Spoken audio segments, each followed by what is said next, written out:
আমাদের সমাজের কিছু উচ্ছৃঙ্খল ছেলে আছে, তরুণ যুবকেরা আছে, তারা টাকা পয়সা খরচ করে দোকান থেকে গান বাজনার বাদ্যযন্ত্র কিনে এনে নিজের গ্রামে, অন্য গ্রামে, কোনো পার্কে গিয়ে, তারপর মাঠ মাঝে গিয়ে সেই গান বাজনা বাজিয়ে বিভিন্ন রকমের খাবার তৈরি করে সারা রাত আনন্দে তারা রাত কাটায়। এ সম্বন্ধে কিছু আলোচনা করতে বলেছেন। আমি হাদিস কোরআন দিয়ে আলোচনা করবেন ইনশাআল্লাহ। ওমা তৌফিক ইল্লা বিল্লাহ আলাইহি তাওয়াক্কালতু ইলাইহি উনীব। ইসলাম দরদি, আমরা এই গান বাজনা, গায়িকাদের ড্যান্স নাচ নিজে যারা দেখিনি, অন্য কারোর মুখ থেকে শুনেছি। গান বাজনা নিজে না বাজাইলেও কাউকে যে বাজায় নিজের কানে আমরা শুনি। এই গান বাজনা ও বাদ্যযন্ত্রের প্রতি আগ্রহী ব্যক্তিদের জন্য অত্যন্ত অপমানজনক শাস্তি আল্লাহ তৈরি করে রেখেছেন। আর এই গান বাজনা বাদ্যযন্ত্রের ঝংকার আওয়াজ, এইগুলার স্বাদ গ্রহণ করা হয় কান আর চোখের মাধ্যম দিয়ে। গানের যে স্বাদ আপনি কী দিয়ে নেবেন? কানের মাধ্যম দিয়ে। গায়িকা, গায়ক, নায়ক নায়িকা যে নাচবে, শিল্পী যে নাচবে, তার মজা বা স্বাদ নেওয়া হয় চোখের মাধ্যম দিয়ে। আল্লাহ রাব্বুল আলামিন এই শ্রেণী ব্যক্তিদের জন্য, ছেলে মেয়ে, যুবক যুবতী, বয়স যারাই হোক না কেন, তাদেরকে শাস্তি ভোগ করতে হবে। শাস্তিটা কী হবে? হাদিস আসবে, আপনি আগে বলে দিই, তাদেরকে আল্লাহ রাব্বুল আলামিন শুয়োরে পরিণতি করে দেবে, তাদেরকে আল্লাহ বানরে পরিণতি করে দেবে, এবং আল্লাহ রাব্বুল আলামিন তাদেরকে জমিনে ধসিয়ে দেবে। আল্লাহ রাব্বুল আলামিন তার প্রিয় নবী জনাবে মুহাম্মদ সাল্লাল্লাহু আলাইহি সাল্লাম হাদিসের মধ্যে বলেছেন, হাদিসটা সহিহ বাইহাকি শরীফে এসেছে। এই হাদিসের বর্ণনাকারীর নাম হলো ইবনে আব্বাস। ইবনে আব্বাস রাদিয়াল্লাহু তাআলা আনহু বিশ্বনবীর কাছ থেকে হাদিসটা বর্ণনা করেছেন। বিশ্বনবী বলছেন, ইন্নাল্লাহ তাআলা হারামাল খামরা ওয়াল মাইসিরা ওয়াল কুবা। আল্লাহ রাব্বুল আলামিন যে মদ পান করা, জুয়া খেলা, বিভিন্ন রকমের বাদ্যযন্ত্রকে আল্লাহ হারাম করেছেন। বিভিন্ন রকমের বাদ্যযন্ত্র, radio, TV, CD, VCB, VCR, theatre, cinema, তারপর সিনেমা, আলকা, পঞ্চরস, যাত্রা, এই বিভিন্ন রকম যে মেলা আসবে, আমাদের মাওলানা বলছিলেন এই আসবে, আমাদের দেবগড়ে হয়, এই পলে দেবে বেথয় হয়ে গেল, বান্যাতে হবে নতুন বছরের মেলা, এগুলো সবই আল্লাহ নবীর হারাম করে দিয়েছেন। এই মেলাতে যাওয়া হারাম, সেখানে কেনাকাটা হারাম। আল্লাহ আমাদের মৌলভী বললেন, শুনলেন, এগুলো সবই হারাম। ইসলাম দরদি, এই মেলাতে কিছু গান বাজনা হয়, সেখানেই যাওয়া, গান শোনা হারাম। কিন্তু এগুলো আমরা সব হালাল করে নিয়েছি, হালাল মনে করে নিয়েছি, হালাল মনে করে নিয়ে বাদ্যযন্ত্র করি, নিজে ব্যবহার করি, কাউকে ব্যবহার করতে দিই। আল্লাহ নবী সাল্লাল্লাহু আলাইহি সাল্লাম হাদিসের মধ্যে বলছেন, এই হাদিসটা সহিহ বুখারী শরীফে এসেছে। হাদিসের বর্ণনাকার নাম হলো আবু মালিক আশআরী রাদিয়াল্লাহু আনহু। তিনি বলছেন, বিশ্বনবী বলেছেন, লা ইয়াকুনান্না মিন উম্মতি আকওমুন, আমার পরে আমার উম্মতের মধ্যে কিছু মানুষ আসবে, সায়াস্তাহিল্লুনাল হিরা ওয়াল হারিরা ওয়াল খামরা ওয়াল মাযিফা, যে তারা জিনা ব্যভিচারকে হালাল মনে করবে, তারা মদ পানকে হালাল মনে করবে, রেশম কাপড় পুরুষদের জন্য হারাম তারা হালাল মনে করবে, আর বিভিন্ন রকম বাদ্যযন্ত্রকে হালাল মনে করে নিয়ে ব্যবহার করবে। দেখুন, বর্তমান যুগে বর্তমান সময়ে আমাদের মুসলিম এলাকাতে সবাই বাদ্যযন্ত্র ব্যবহার করেছে, সবাই ব্যবহার করছে। মুসলিমের বাড়িতে গান বাজছে, সেখানে গায়িকারা নাচছে। ইসলাম দরদি, এরা সব অমুসলিমদের সঙ্গে মিশে গিয়েছে, বেজাতিদের সঙ্গে এরা মিশে গিয়েছে। আল্লাহ নবী সাল্লাল্লাহু আলাইহি সাল্লাম হাদিসের মধ্যে বলছেন, এই হাদিসটা ইবনে মাজাতে এসেছে।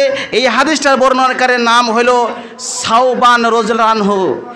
এই সাওবান হলো আমাদের বিশ্বনবীর আজাদ করা, স্বাধীন করা গোলাম। তিনি বলছেন, রাসূল সাল্লাল্লাহু আলাইহি ওয়াসাল্লাম বলেছেন যে, আল্লাহ নবী সাল্লাল্লাহু আলাইহি ওয়াসাল্লাম বলছেন আল্লাহ নবী সাল্লাল্লাহু আলাইহি সাল্লাম বলছেন, আল্লাহ নবী সাল্লাল্লাহু আলাইহি সাল্লাম বলছেন যে আমার উম্মতের মধ্যে একটা জাতি আসবে, লোক আসবে, কিছু মানুষ আসবে, তারা বাদ্যযন্ত্রকে হালাল মনে করবে। ওয়াসা তাবুদু কবাইলু মিন উম্মাতিল আওসান, আর তারা কি করবে যে তারা ঠাকুর পূজা করবে। আর ওয়াসা তাল হাকু কবাইলু মিন উম্মতি বিল মুশরিকিন, তারা মুশরিকদের সঙ্গে মিশে যাবে। তো আমি এই হাদিসের শেষ অংশটা নিচ্ছি যে তারা মুশরিকদের সঙ্গে মিশে যাবে। আজ আমরা মুসলমান ঘরের বাচ্চা হয়েও, মুসলমান ঘরের লোক হয়েও আমরা বেজাতিদের সঙ্গে মিশে গেছি। কেমন করি? অমুসলিমের ঘরে গান বাজে, আপনি মুসলমান হয়ে আপনার মুসলমান ঘরে গান বাজছে। অমুসলিম এলাকায় গান বাজবে, আপনার এলাকায় মুসলিম, আপনার এই মুসলিম এলাকায় গান বাজছে। অমুসলিম ছেলের মোবাইলে গান বাজবে, মুসলিম ছেলের মোবাইলে গান বাজছে। ইসলাম দরদি এরা সব বেজাতিদের সঙ্গে মিশে গিয়েছে। নতুন দোকান যখন উদ্বোধন হয় তখন সেই জায়গায় ফুলের মালা চতুর্দিকে সাজাবে আর বড় বড় বক্স বাজবে, গান বাজনা হয়। মুসলিমের দোকান, এই দোকানে গান বাজা উচিত ছিল অমুসলিমের দোকানে, আজ মুসলিম দোকানে বাজছে। এরা অমুসলিমের সঙ্গে মিশে গিয়েছে। বছরে যখন হালখাতা হয়, হালখাতা আমরা সবাই করতে যাই, যে মুসলিমের দোকান, আমরা মুসলমান, সেই দোকানে গান বাজে। এরা অমুসলিমদের সঙ্গে মিশে গিয়েছে। ইসলাম দরদি সামনে নতুন বছর আসছে, আমাদের মুসলমানের ঘরেরা এই অমুসলিম দোকান থেকে বা মুসলিম দোকান থেকে বড় বড় বক্স কিনে নিয়ে আসবে, বাদ্যযন্ত্র কিনে নিয়ে এসে তারা এই বাজাবে আর সারা রাত তারা খাবার খাবে, কত আনন্দ তারা রাত কাটাবে। আল্লাহ নবী সাল্লাল্লাহু আলাইহি সাল্লাম বলছেন হাদিসের মধ্যে, হাদিসটা সিলসিলা সহিহ হাদিসের মধ্যে রয়েছে। হাদিসের বর্ণনা করার নাম হলো ইবনে আব্বাস। ইবনে আব্বাস বলছেন রাসূলুল্লাহ সাল্লাল্লাহু আলাইহি সাল্লাম বলেছেন যে লা ইউবাইতান্না কওমুন মিন হাযিহিল উম্মতি, এই উম্মত, আল্লাহ নবী বলছেন আমার পরে কিছু লোক আসবে, আমার এই উম্মতের মধ্যে একটা জাতি বা কিছু মানুষ, কিছু যুবক ছেলেরা যেই হোক না কেন, তারা কি করবে? রাত্রি অতিবাহিত করবে, রাত্রি যাপন করবে। আলা তাআমিন, বিভিন্ন রকমের খাদ্যের ওপরে, খাবারের ওপরে। ওয়া শারাবিন, বিভিন্ন রকমের পানীয় জাতীয় জিনিসের ওপরে। শারাব সেখানে ফুটি হইতে পারে, থামস আপ হইতে পারে, মদ হইতে পারে। তো যারা রাতে মাঠে ফিস্টি করে তাদের কাছে মদ থাকেই, অবশ্যই তাদের কাছে মদ থাকে। বিড়ি, সিগারেট, তামাক এগুলো সব থাকে। এরা সব খায়, পান করে, সারা রাত তারা আনন্দ করে ওই গান নিয়ে। আর তারা এখন মোবাইল, তো সেই মোবাইল চালিয়ে দেবে আর নায়িকারা সেই মোবাইলের ভেতরে নাচবে, তাদের নাচা দেখে ওরাও নাচবে। ইসলাম দরদি ওয়াল্লাহমিন এই বাদ্যযন্ত্র ব্যবহার করবে আর খেল তামাশার সাথে রাত কাটাবে। ফায়াসবাহু, সকাল হয়ে যাবে, সারা রাত এভাবে করে সকাল হয়ে যাবে। কদ মাসাখু কিরদাতান ওয়া খানাজির, আল্লাহ রাব্বুল আলামিন যদি চায় এদের কিন্তু শুয়োরে পরিণত করে দেবে এবং বানরে পরিণত করে দেবে। এটাই হলো ওদের শাস্তি। আপনার সন্তানদেরকে ঠেকে নেবেন, তা না হলে আপনার সন্তান ওই জায়গায় কি বানর হয়ে যেতে পারে, শিউর হয়ে যেতে পারে। আল্লাহ নবী আরেকটা হাদিসের মধ্যে বলছেন, আল্লাহ নবী সাল্লাল্লাহু আলাইহি ওয়াসাল্লাম বলছেন লা ইয়াকুনান্না ফি হাযিহিল উম্মতি, আমার এই উম্মতে তিনটি আযাব আসবে যখন তারা তিনটি কর্ম করবে। তিনটি কর্ম কি? যখন তারা মদ পান করবে, 2 নম্বর যখন তারা গায়িকাদেরকে নিয়ে নাচ গানে মত্ত হয়ে থাকবে, আর 3 নম্বর বাদ্যযন্ত্র বাজাতে থাকবে, তখন 3টি আযাব আসবে। নাম্বার 1 নম্বর আযাব হলো তাদেরকে আল্লাহ রাব্বুল আলামিন ভূমিকম্পের মাধ্যম দিয়ে জমিনে ধসিয়ে দেবেন। অন্য এলাকায় দেখেন বেশিরভাগ ভূমিকম্প, কিন্তু আমাদের নদীতে খুব ঠান্ডা নেই কেন? সেখানে বাদ্যযন্ত্র বেশি বাজে, গায়িকারা সেখানে বেশি নাচে, তো ওদেরকে ভূমিকম্পের মাধ্যম দিয়ে ধ্বংস করে দিতে পারেন। 2 নম্বর শাস্তি হলো কি? অপর থেকে পাথর বর্ষণ করে তাদেরকে শেষ করে দেবেন, অথবা অপর কোনো জাতির জুলুম আপনাদের উপরে বা তাদের উপরে চাপিয়ে দিয়ে ধ্বংস করে দেবে। 3 নাম্বার হলো তাদেরকে শুয়োরে পরিণত করে দেবে, বানরে পরিণত করে দেবে। ইসলাম দরদি আপনার সন্তানদেরকে ঠেকে নেবেন। ইসলাম দরদি আজ আমরা আমাদের সন্তানদেরকে এই গান বাজনা, এই গান শেখার জন্য, এই নাচ জানার জন্য, শেখার জন্য আমরা শিক্ষা অর্জন করতে দিই না? দিই। আপনি বলবেন না দিইনি তো, হ্যাঁ আপনি দেন। ইসলাম দরদি আল্লাহ নবী হাদিসের মধ্যে বলছেন, হাদিসটা সহিহ আবু দাউদ এসেছে, হাদিসটা সহিহ ইবনে মাজাহ এসেছে। এই হাদিসটার বর্ণনাকারের নাম হলো আবু উমামা।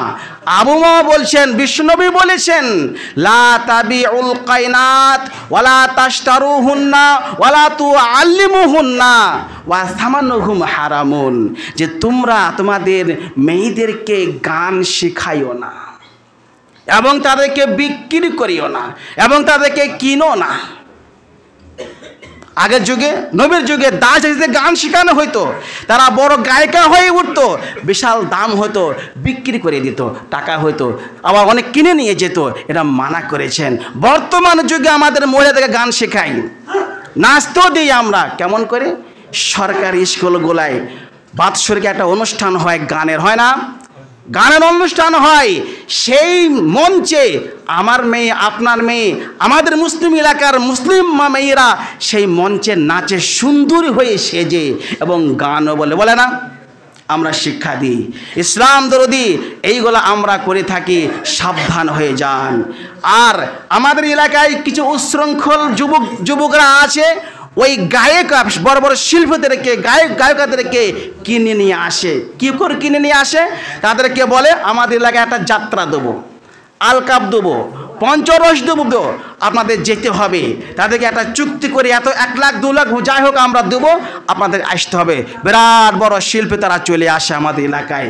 তো ওই যুবক ছেলেরা বিরাট বড় প্যান্ডেল করে, তারপর সারা এলাকায় ঢের দেয়, তারপর টিকিট করে। এই নাম্বারে এত পজিশনে দেখলে এত টিকিট, এই পজিশনে দেখলে এই টিকিট, এই পজিশনে নিলে এই টিকিট। তাহলে ওরা গায়িকা কিনে নিয়ে আসলো, আর আমরা কিনে কি করে? টিকিটটা কিনে দেখলাম, তাহলে আমাদের কেনা হলো, তাদের বেচা হলো। তো আল্লাহ নবী বলছেন যে তোমরা গায়িকাদের কিনো না, বিক্রি করো না। তো এই পঞ্চরস আপনারা দেখতে যাবেন, এই আসবেই, নতুন বছর পড়ছে আসবে। তা আল্লাহ নবী এগুলো সব মানা করেছেন, হারাম করেছেন। আল্লাহ নবী সাল্লাল্লাহু আলাইহি ওয়াসাল্লাম একটা হাদিসের মধ্যে বলছেন, হাদিসটা সবল ইমানের মধ্যে এসেছে এবং ইবনে হিব্বানের মধ্যে এসেছে। এই হাদিসে বর্ণনা করা হলো আনাস বিন মালিক, তিনি বলছেন, বিশ্বনবী বলছেন বাসানিয়াল্লাহু রাহমাতান ওয়া হুদাল লিল আলামিন। আমার নবী বিশ্বনবী বলছেন, ও আমার সাহাবারা, আমাকে এই দুনিয়াতে রহমত স্বরূপ আল্লাহ এই দুনিয়াতে পাঠিয়েছেন এবং হেদায়েত দিয়ে পাঠিয়েছেন। সারা জগতের জন্য আমি হেদায়েত স্বরূপ, আমার দিকে দেখে হেদায়েত নিয়ে আসবে। আর আমাকে পাঠিয়েছেন ওয়া বাসানি লি মাহকিল মাজিব, এই গান বাজনা বাদ্যযন্ত্রকে মেটানোর জন্য আল্লাহ আমাকে পাঠিয়েছেন। আল্লাহ নবী এগুলো সব মানা করেছেন, একটাও ব্যবহার করবেন না।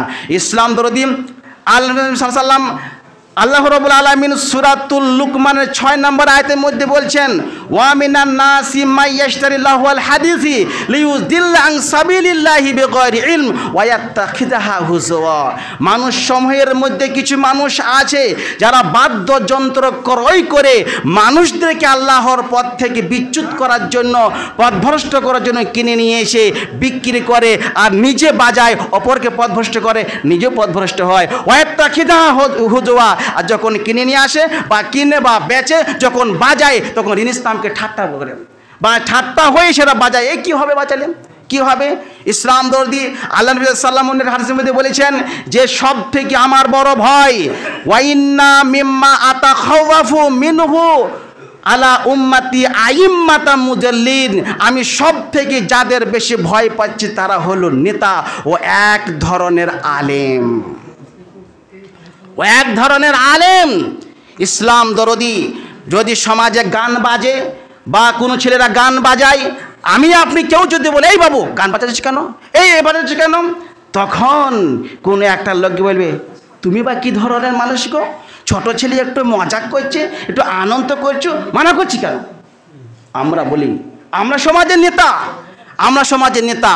ইসলাম দরদি এই নেতাদেরকে আল্লাহ নবী ভয় করে গেছেন, আর এই নেতাগুলো এখন সার্টিফাইড দিয়েছে, হ্যাঁ বাঁচাও, কিছু হবে না, সামান্য একটু খেলা। বিবাহ মজলিসে গান বাজে, বিবাহ মসজিদে গান বাজে, বিয়ে চলছে, আর ডাই করে বক্স বাজে, গান বাজছে। ইসলাম দরদি কেউ মানা করে না, কেউ কিছু বলে না, কেউ মানা করে না, কেউ কিছু বলে না। তাদের মনে হয় কান না, তারা শুনতে পায় না, কিছুই বলে না। ইসলাম দরদি ওই সমাজে যে ইমাম আছে, ওই পাড়ায় যে ইমাম আছে, সেও কিছু বলে না এর সম্বন্ধে। তাকে বলে হুজুর আসুন আমার মেয়ের বিয়ে পড়ে দেন, সে কাবিল আমার বগল করে চলে গেল। কিন্তু ওই বাড়িতে অন ইসলামিক, ওই বিবাহ মসজিদে অন ইসলামিক কর্ম হলে সেই ইমামে যাওয়া যাবে না, সেই আলেমের যাওয়া যাবে না। মানে গেলে তাকে সার্টিফাইড করা হলো, মানে হাঁ দেওয়া হলো, ঠিক আছে গান বাজান। ইসলাম দরদি এগুলো আমাদের সব বন্ধ করতে হবে। উলাইকা লাহুম আযাবুম মুহিন। আর এই সমস্ত লোকেদের জন্য কি আছে? অপমানজনক শাস্তি। অপমানজনক শাস্তি কি? এই বাজবে, এই শুনবে, গানে মত হয়ে থাকবে, আল্লাহ তাকে বানর করে দেবে, শুয়োর করে দেবে, আর ওইভাবে পড়ে থাকবে। এ কত অপমানজনক শাস্তি বলুন তো। নেটে আপনারা দেখছেন এই মহিলাটা এই করতো বলে একে আল্লাহ এই শাস্তি দিয়েছে। তার মুখটা বানর হয়ে আছে, অথবা কুকুর হয়ে আছে, অথবা শিয়াল হয়ে আছে, অথবা শুয়োর হয়ে আছে, হাত পা মানুষের মতো। নেটে দেখছেন না? দেখছেন তো। এইভাবে গড়ে দিতে পারে আল্লাহ রাব্বুল আলামিন, তার শক্তি আছে। কিন্তু বাঁচেন ইসলাম দরদি। তো যাই হোক, এইভাবে অনেক হাদিস আছে, টাইম খুব সংক্ষিপ্ত। তো যাই হোক আমি এখান থেকে শেষ করছি। ওগো আল্লাহ দয়াময় স্রষ্টা মাবুদ আল্লাহ, বর্তমান সময়ে আমাদের এলাকায়, আমাদের গ্রামে, আমাদের অঞ্চলে, আমাদের দেশ থেকে যে অন ইসলামিক প্রথা চলছে, গান বাজনা, গায়িকাদের নাচ, আল্লাহ তুমি তাড়াতাড়ি আমাদের মাধ্যম দিয়ে উঠি নেওয়া তুমি তৌফিক দান করো, আমিন। দয়াময় স্রষ্টা মাবুদ আল্লাহ, আমাদের সকলকে গার্জেনকে তুমি তৌফিক দাও, যাতে করে আমরা আমাদের ছেলে মেয়েদেরকে ঠেকাতে পারি, সেই তৌফিক দান করো, আমিন। ওয়া আখিরি দাওয়ানা আনিল হামদুলিল্লাহি রাব্বিল আলামিন। আসসালামু আলাইকুম ওয়া রাহমাতুল্লাহি ওয়া বারাকাতুহু।